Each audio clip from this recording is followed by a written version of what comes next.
dit qu'ils allaient tout faire pour sauver le site. Oui, je pense qu'il y aura de la commande publique. J'espère aussi qu'il y aura de la diversification et surtout qu'on va comprendre qu'il faut remobiliser la filière ferroviaire pour que, entre la SNCF, Alstom, Bombardier et d'autres, il y ait une volonté de développer cette filière en France. Et pour ça, il ne faut pas fermer le site de Belfort. Emmanuel Dutheil nous annonçait dès 6h30 ce matin qu'il y aurait bien 16 TGV commandés. Mais qui va payer? L'État, la SNCF, qui va les payer? Je vous le dis, hier, j'ai rencontré M. Sirugue. C'est la première fois que je le rencontrais comme ministre. On a évoqué ce dossier-là comme d'autres. STX, d'autres sujets industriels qui sont sur la table, mais je n'avais pas mandat, il n'avait pas mandat pour me dire exactement ce qu'il est. Moi, ce que je vais lui dire, et ce que vont nous dire nos représentants à cette réunion ce matin, M. Muller et M. Kohler, ce qu'on va lui dire, c'est qu'il faut maintenir ce site, et pour ça, il faut de la commande publique, mais il faut aussi de la diversification et une stratégie pour la filière ferroviaire en France. Et moi, je trouve bien que l'État français se mobilise pour maintenir ce site de production, qui est un site d'avenir. Mais est-ce que c'est à l'État français d'acheter des TGV dont la SNCF n'a pas besoin?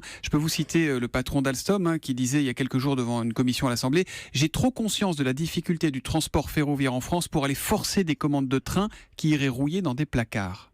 C'est le patron d'Alstom qui dit ça. Un train dans un placard, c'est extrêmement compliqué. C'est une image, ça ne va pas échapper.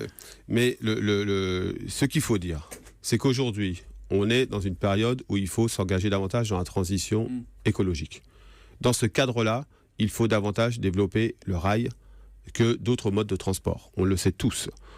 Et pour cela, il faut un État qui soit stratège. Alors, malheureusement, il n'a sans doute pas suffisamment été vu la situation actuelle, mais qu'il y ait une volonté de maintenir un site de production où il y a beaucoup de compétences, des salariés extrêmement mobilisés pour leur entreprise, et qui en même temps, on le sait, on aura besoin de ce site pour construire ce qu'on appelle le TGV du futur. Eh bien, je trouve que c'est le rôle de l'État. Donc l'État est dans son rôle aujourd'hui, fait parfaitement ce que vous attendez de lui. Mais moi, je voudrais juste qu'on s'interroge 3 minutes sur, de toute façon, la situation. Si l'État annonce ça aujourd'hui, on ne peut rien et on ferme le site. Tout le monde dirait, on est dans un pays où, malgré un site de production où, je le répète, il y a des compétences et il y aura de la charge de travail à l'avenir, on est incapable de le maintenir. Oui, donc, mais sauf que là, pardon Laurent Berger, mais là,